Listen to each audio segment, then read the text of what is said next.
Corn's pretty dry out here in the cove today. Hopefully we get some rain here soon. But today's adventure and explore is not in the cove or Blair County, but we're gonna head to Bedford County, just on the other side of the boundaries of the cove. We're gonna head over beyond Broombaugh Mountain. It's in the southern cove, and we're gonna go into Bedford County, and we're gonna go check out a former iron ore mining site called the Oppenheimer mines. And as you guys follow a lot of my videos, you know I'm really into the iron industry, and I particularly enjoy exploring iron mines. So let's go take a look. Okay, we're on I-99 and we're getting ready to take the St. Clairsville Osterberg exit towards the Oppenheimer mines in Bedford County. Here is an overhead map of the mining sites in Bedford County. This is from Diggins.com. Diggins Mining shows me all the old mining claims that were here in Blair and Bedford County. It's a wonderful tool to help me explore for mining sites. Frank Antonsen owns the property at the former Oppenheimer iron mines, and he invited me to come out and explore the site. With his knowledge and my adventure in exploring, we figured we'd try to understand the history a little bit better. So here is a video explaining the site the best we can. Well, we made it to the site here in Bedford County. This is outside of St. Clairsville, and this is the property owner, Frank Antonsen. And he invited me to his property to show me the site of former Oppenheimer mines, which Frank explained to me that down here along this road, a narrow gauge railroad came through, and probably a dicky line ran along this ridge where they were pulling their iron ore out. The bottom of it. The bottom here. So this whole property along that ridge and around here, this property, he's going to show me some iron ore pits. And more than that, some mine shafts. Awesome. And air holes. Awesome. So we'll go with Frank here, and we'll go take a... I'll tell you one thing I haven't told you yet. I'll tell you that right down in there by that thorn tree, there's the foundation of what seems to have once been a barn, but it got covered up when they mined up this hillside. Now that I think was a surface mine. I could have showed you down. Someday I will. Where I'm not positive if it was a shaft mine or a surface mine, but there's no doubt that they mined their way up, all the way up to the top of the hill.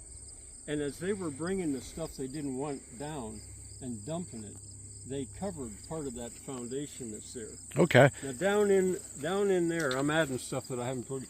Down in there, I'm pretty sure that they mined clay. Okay. It would explain the way that is right there where you see those blue wildflowers. It went hand in hand with the iron ore mining at the time. I think it did. Yeah. And then beyond it, a little bit, by now you get into the woods just a little bit, I have no doubt at all that they washed the ore down in there. Okay, so they would have had a ore washer set up down here? Yeah, along a whole area of it, because they had lots of water, not like now, August, but because back then they probably didn't have lots of water in August either. I don't know. Yeah. But there was lots of water normally there, and you can just see the remains. And they brought so much of that ore, which I'm going to show you, those mines, and down through here, and it had to go through here. So, all right, we're going to go on up to the tram road. Okay. And what Frank was talking about here was the iron ore washer, and these iron mines, if they were a large iron mining site, they all came with they would build an ore washing station where they would actually clean the ore before they transported it to local furnaces. Okay, we're here with Frank here, and we found a piece of iron ore. This is called red massive hematite, and this is the iron that's on this property. Around Pennsylvania, and especially our regions, there's known to be 4 or 5 different types of iron ore that was common, and this is massive red hematite. Right, and I'd point out that they didn't scarf it away because it was covered by the tree, and when the tree blew over and uprooted, it carried the ore with it. That's neat. Yeah. Frank explains this site's been cleaned up pretty well. They didn't leave this iron ore laying around. They used it. We're here on the site here, and Frank explained this area right here, this cut that goes up, was the former tram road, and he has reason to believe that this was mules and wagons or horses and wagons that would have pulled the iron ore off the site down to the original narrow gauge line where they would haul it out. So this is just evidence of one of their roadway systems in here. Right here is where Frank believes this was the old dinky line, which the dinky carts would have came out of the mines and ran down to the ore washer, which is down that way. So this appears to be the old dinky line that they brought the iron ore off the ridge.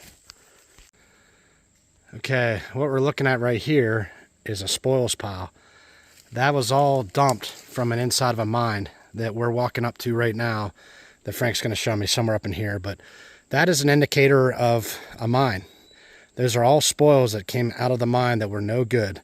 And that is a massive spoil pile. So that's an indicator that this mine goes pretty deep. Okay, I'm here with Frank here, and we're taking a look. We're walking along the spoil pile. The spoil pile runs pretty far out here, and you can see where they were dumping the spoils out of the mine. The no good iron, any just kind of mountain stone or just stuff that that wasn't iron. So this is the spoil pile. So you can see how it's built up. You know, it follows the grade down. We're pretty high up here. Okay, here with Frank here, he is explaining the spoil pile. Oh yeah, if you look down this way, you can get an idea of just how high this is. It's got to be 20 feet high over the natural drain down there. And this is the end of it, so they would have wheelbarrowed out stuff and dumped it. And this is a lot of volume here. It is. This is the one lobe, I call it. And there's another one where they were going that direction after this got too far. This is what you filmed before, I think, over there. And now we're going to go in and see where all this stuff came from. Yeah, so Frank's explaining this is a big dump here where the mine is probably 100 feet above us or more, and this is all filled in with just spoils out of the mine. Okay, here is the entrance to a mine, and I can already tell this was a pretty serious mine. Here's the cut here, and this is what they call a tunnel mine, and it would go into the mountain, into the hillside. By the evidence of the spoil pile that we just looked at, which is across there, this was probably a road, but across there is a spoil pile, and the amount of spoils in there tells us that this goes pretty deep. I'm not sure how deep it goes, but could have went for a couple 100 yards, could have went for a mile, who knows. Okay, so we're standing above the mine, and you can see where the miners would go into here with probably a dinky cart system or a wheelbarrow. A lot of times they would run track with a dinky cart, or it could have just been wheelbarrows and manual labor. But we're getting to the entrance right here. Here would have been the entrance. Now you can see it's pushed shut, but let's go see if we can find a hole or anything. Here's the entrance to the mine. It's pushed shut, but if we would dig that out, we could probably go underground. And inside the mine would have been just solid rock. So we're here at what appears to be a ventilation shaft. This was dug above the mine, and Frank explains that it's probably only about a foot of ground under that, so you wouldn't want to go walking down in there. Story says that back in the day, a couple of younger men entered this with a rope and went down in the mine, and they were successful. But you can see the mine is down there. So Frank, you're thinking this might be 30-40 feet deep? 30 feet, I'd say. I don't know. And those guys, the guy, I could take you there. He could tell you the story. Yeah. Of doing that as a kid. But it's like mine crater or bomb craters all up through there. And I never knew why they were there. And I figured they were cave-ins. But that's before I realized that you had to make ventilation holes. Mm-hmm. You had to do that. They'd even build a fire at the bottom. You knew about that? No, I did not. Oh yeah, to get the draft. Okay. To draw the air in through the mine. Really neat. So they became like chimneys. And yeah, you had to have them. Otherwise, it would have just been insufferable. Very interesting. Down in that, and that goes all the way back to the Middle Ages. that book, De Re Metallica, and Diderot's Encyclopedia both show how involved that was. Wow. It was rough being underground. Oh yeah, a lot of work. And hot or cold. Yeah. And hard to breathe and hard to see. Absolutely. They had to have smoke and probably lard or tallow candles or something like that down there. Yeah. It was not a fun job. So we want to stay clear of this. What we're looking at right here is there's some stone around here that Frank thinks this was an old collier hut. Collier hut was the charcoal burners that they would make charcoal. So this, going back in the 1800s, they would have made charcoal on these mountains for the iron furnaces. And the colliers would stay in these huts to watch the charcoal pits burn 24 hours a day. And we'll go up top and take a look. Okay, we're standing above the charcoal collier hut, and you can see the foundation of the rock. And there would have been a structure over this, a wood structure. Right there is the lintel over the fireplace. Wow. Okay, this is we're over the collier hut, and there's two areas down here which appears to be charcoal kilns, as Frank would he'll explain right now this process right here.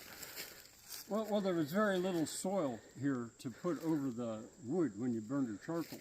So I'm concluding that now there was right here because there's clay, but I think they used it and reused it, and there's two spots, so they maybe alternated. And I say this charcoal burner, he might have just been by himself. Hopefully he wasn't, but there was the door, and see, he could watch through the door, he could watch his kilns, because if they brightened up and they started to burn hot, he had to throw dirt on them quick so that they didn't get out of control. He'd lose the whole batch. Yeah. But this is a corner. You can pretty clearly see right there. There's the door. There's a corner up here. I don't know if you can see it. And this is higher, and I don't know exactly what. But this stone right here, that's got to be the lintel over his fireplace. Wow. Here's where everything collapsed. And one thing I did find here, I usually would leave it right where it was. I found a piece of broken cast iron pot right down in there somewhere. Wow. So he had a spring here, which was his water supply for himself, but also to quench that. And as I was saying, I haven't moved a stone here because this is such a perfect spot for an archaeologist to set up a grid and go about this spot in a real serious way. Absolutely. Figuring out what it was. But I just can't imagine a stone shaped like that. You're right. Laying just like that without it having been the lintel over the fireplace. Very nice find, Frank. And what we talked about in a lot of our other videos was the charcoal industry, starting back from the late 1700s till middle 1800s, and even beyond that. So this site obviously this mountains were cleared off to make charcoal for the iron industry. Depending on what time frame this was, we're not sure. It could have been early to mid 1800s. It could have been later, depending on the supply of trees on this property. Probably earlier than Oppenheimer. Yeah. Probably, because once it went over to coke, the charcoal industry changed. They could. Okay, we're following the dinky trail up the mountain here to the other mine, and you can clearly see how it goes up here. Just this old impression, but this is where they would have had mules or donkeys pulling up dinky carts on a rail system. Or maybe the men themselves, because I think what would those donkeys do going back down? They couldn't ride the cart with the brake on. Yeah, very true. I wouldn't be surprised if those miners pushed the carts. That's really cool. So we're going to look for another mine that Frank knows about up here. And we'll talk about later, but we always ask ourselves, how did they find this iron? Frank, do you have any theories on how they found the iron here? Oh, I want to contribute this idea that there's something called iron bacteria. that if sometimes you'll see it, people see it in the water, and it looks like an oil slick. It looks really nasty. And I thought, oh my gosh, somebody dumped a bucket of old motor oil there, and but it's not. There's a bacteria that eats iron, and you can have tadpoles and salamanders living right in there. It's not. I suppose you could even drink it, but you wouldn't want to. But it looks scummy and red. It's called, nicknamed iron bacteria. Okay. And if you disturb an area that's got a lot of iron ore in it, you can see that stuff. And I'm thinking that maybe when they experimented, the prospectors came up through here, they were looking to see if there were any places where it was there. That's a great explanation, Frank. Iron bacteria. You can check it out. You know, that's something that I always ask, and I even tell the viewers in the videos. If you look at a mountain site like this, and there's a handful of mines, you know, covering thousands and thousands of acres, how do these prospectors find these veins of iron? And that's a really good explanation. One possibility. All right, now we're still on that minecart track. And if you look ahead, you're going to see stone that was actually laid more seriously. And I was just saying that these were Italians that Oppenheimer hired. And Italians were famous, and still probably are, for their stonework. And if anyone could do stonework like this, it would be Italians or Portuguese or something like that. So you'll see more of that. Up here in a little ways, it's going to fork. Wow. We're getting into a lot of rock up here, Frank. They had their material. Yeah, definitely. Now, is this rock up here Ganister rock or sandstone? Or? I think so. I was going to ask you. See, that stone, I remember that stone. That stone was laid there and then froze or something. It pushed on down. But you can see where they were stacked. They were doing some serious stonework, these guys. It wasn't just little. Obviously, to make this tram line, or dinky track, on this grade here. Yeah. But you can real clearly see that was about 4 feet up, and there's the pocket. Neat. But then it washed out. Cool. Okay, we're heading up to the mine where we come to an incline system. But here's a dinky cart track here, and here's another one here. So they would build dinky tracks logistically over the mountainside to benefit them on their transportation of their iron ore. I believe we found a test hole right here. You can see this circle, and I find these all the time on a mining site. I believe this is where prospectors were digging down to see what was underneath the surface, if they found a vein of iron ore or if it was just junk. So obviously there's no mine right here, so this was probably just a test that failed. We found this neat rock here. It's a large rock with almost rocks on top, and then there's a circle of rock around it. Frank and I have no idea what this was here for. He always wondered what it was. So if anyone has any ideas, let us know. And I know where there's others that are like that. There's a couple more here. Probably about, that I could take you to, probably about 4 and 5. Wow. Any Indians in the area? I've even thought it could have been prehistoric, to tell you the truth. Really? I don't know. I mean, there was that part in human prehistory where they moved very, very big rocks around. Wow. Interesting. So I just have no explanation. We don't know all our history. Pretty neat. Okay, we're walking through the former dinky track, heading up the mountain, and I'll let Frank explain where we're at on the trail here. Yeah, it got a good bit steeper right there as it came around the curve of the hill. But here, all of a sudden, it seems like it stops. Well, they must have had a trestle across that washout or whatever. I don't think that was a mine. Because over there's a hump, and that's the bottom of the incline, which we're gonna struggle our way up where that incline was.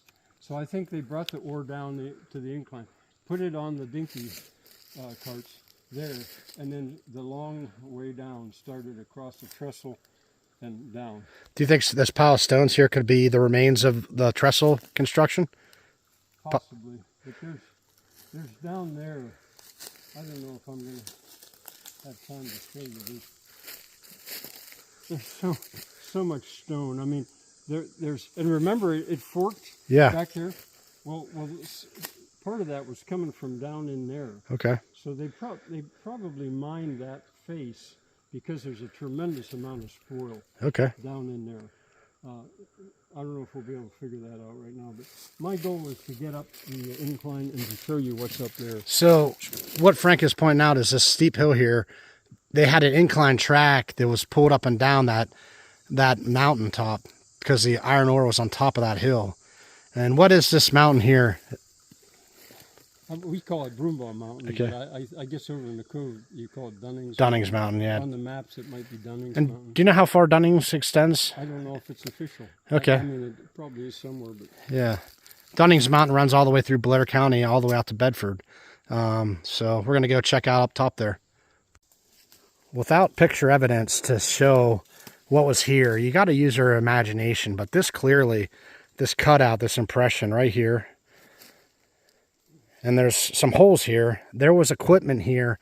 The incline came right off the mountain, and an incline is a raised rail system that they would raise and lower the dinky carts up the mountain with their material. And it would come down here and go across that ravine and follow down the incline plane. It's amazing, and I talk about this a lot, but it's just amazing what they did to get this iron ore off the mountain, or limestone, or Organister rock. They had these incline systems that even today would be hard to comprehend how they did it. But this is evidence of one lost in time, forgotten about in our woods around Blair County, Bedford County, that, you know, we're just trying to figure it out and share with people the incredible work that they did back in those times. Here's a picture of an incline that was used in the Organister business. And this is what a typical incline looked like during the mining days. Okay, we're above the old incline equipment down that ravine. And we are currently walking up the original incline bed, if you see how steep it is. And over there, if you see that mound in the woods up there, that's a spoils pile of a mine. So we are going up to the top to look at the other mine that they had up there. And it's a pretty big mine. Okay, we're at the top of the incline, which you can see this excavation here, this flat spot. This is where a big pulley structure would be. And whether they use steam power, which probably was steam power. Frank, do you think of any other power they used? I found it. I don't know if it might have been steam. Part of the axle. Part of the axle. Wow. I'd say. Of the piece of the probably the winch house of the pulley. Look at that. That's awesome. Really awesome. So probably was a steam powered winch system that sat up here. Very common. I have those in pictures in Blair County of incline systems they had. But if you can imagine this, incline down the mountain, pulled up the car. They had pulled up, one car would come up the mountain, one would go down using pulleys, cables. Here, I found the other one. I knew there was a couple of pieces here left over. Wow. Wow, what would this been? Shackle or? Well, it was around a shaft for sure. Wow. Original iron parts from the incline. What do you think this is, about 140, 150 years old? This was probably about 1880. Yeah, so we're going back 140, 150 years old. Did you sight along that hump down to where we were standing before? Do you see it's crowned right there? Yes. Okay, as long as they could see it. Yeah. There would have been a pulley going down this side and a pulley going down this side where the cars would... One single real big one. Okay. With a huge wheel, and that might have just been where the rope went. Okay. I don't know if they had wire rope back then. Yeah, it's hard to say. I'm not sure exactly when that would have been. This could have been actually rope. Well, yeah, I mean, the rope and cable was invented during the Allegheny Portage Railroad, so they probably would have had steel cable, iron cable. I've seen some around, but 1880, yeah, it's a good question. Here's a picture of an iron braided cable that I found at an incline for a Ganister quarry in Frankstown Township. The very possibility of using rope was definitely a 100% option. Sometimes we just have to use our imagination and wonder what they actually used. We are in the hot spot up here where they did a lot of mining. Here's a mine here. You can see it's trenched out, filled in various spots. But here would have been the entrance down in here.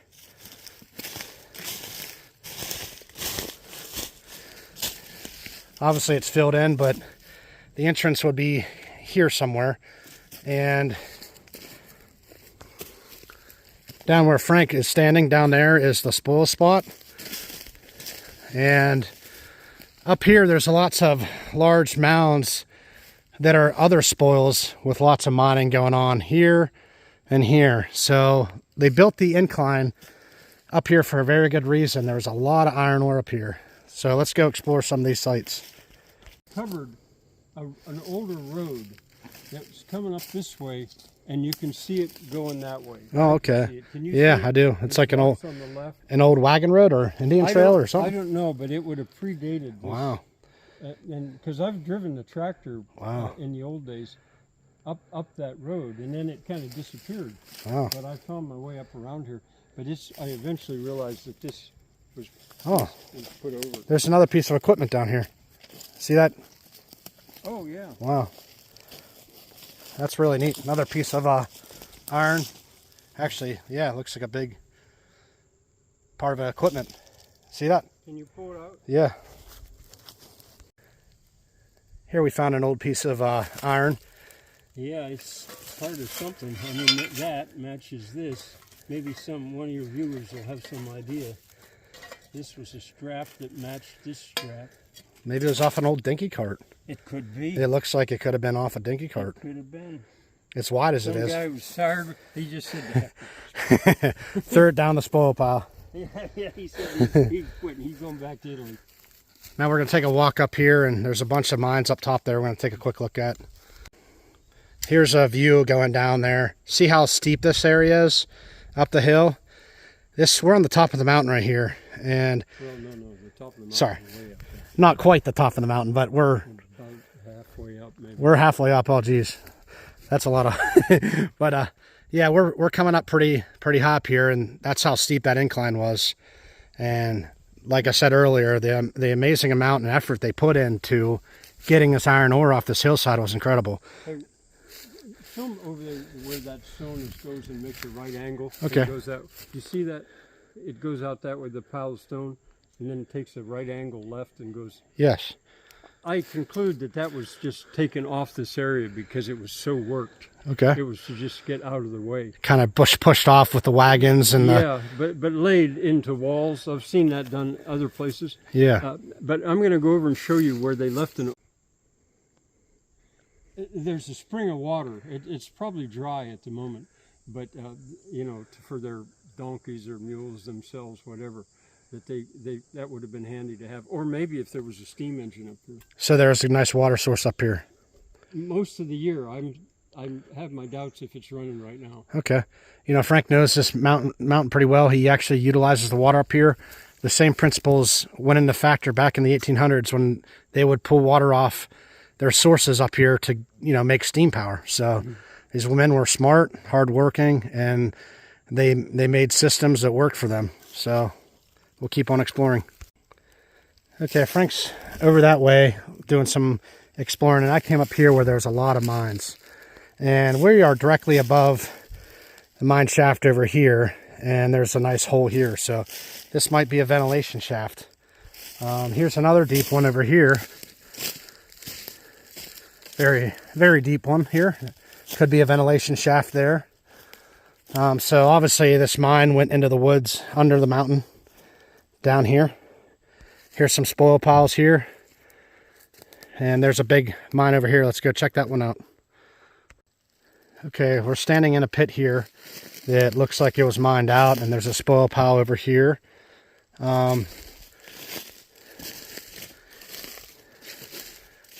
Looks like a shaft might have went through there.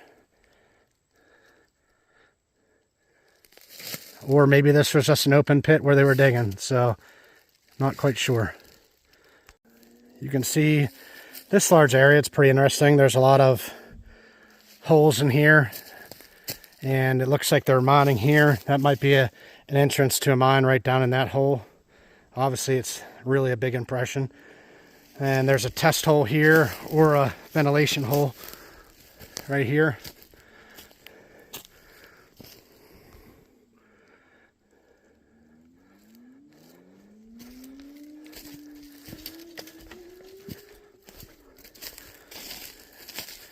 You can see how it's all dug out in here.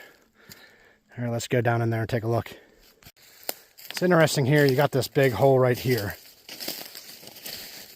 We're standing in this large area that's a series of holes. There's a big hole over here. Here's some iron ore, by the way. This is what they were looking for. Here's obviously a cut here.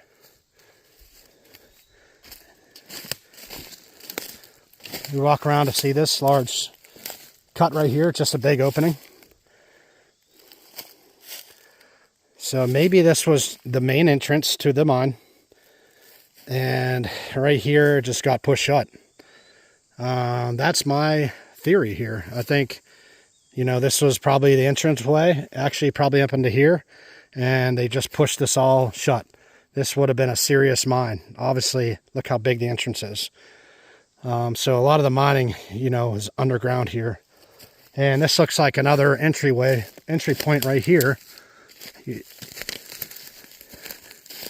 see this large opening that comes in, tunnels into here, opens up right into here, and there's a big hole right here. So, and I believe it just continued around and went into there. So I think the main entrance was there, second entrance here, and it just kind of all met up through here and went into the mountain. So you can see this is clearly pushed shut very well. So safety was important when they shut these mines down. So, you know, somebody, when they were done, they bulldozed this, you know, pushed dirt in and closed them off. You can see some holes up top there, holes up there. Pretty neat. Iron ore, red hematite. Okay, we're at the bottom here. And you can see where they came in with their dinky cart. And you can see this would have been the opening of the mine. See how big that is?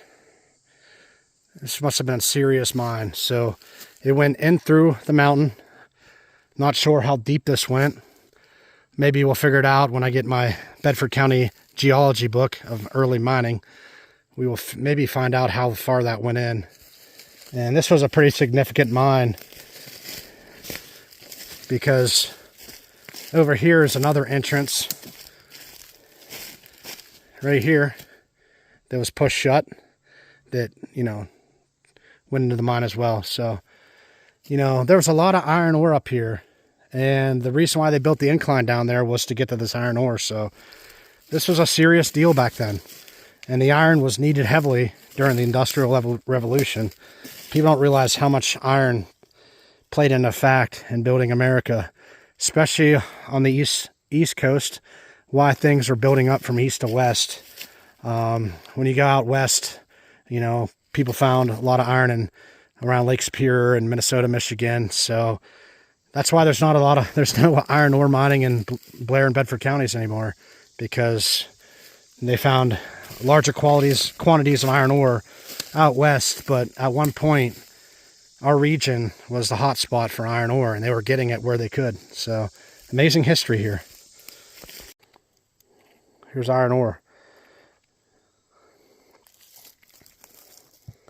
And like Frank said, we chuckle about it because they clean this iron ore up. You know, we don't find much of this laying around. They cleaned it up well. Every piece was very important. And, you know, a lot of Ganister rock up here, but that wasn't what they were coming for. They were coming for the iron ore, which was in the ground. But they cleaned it up very well, and they used every bit of it. at the time, it was like gold. It was a commodity that was really important. Test hole, ventilation shaft. Who knows? There's one. There's one here.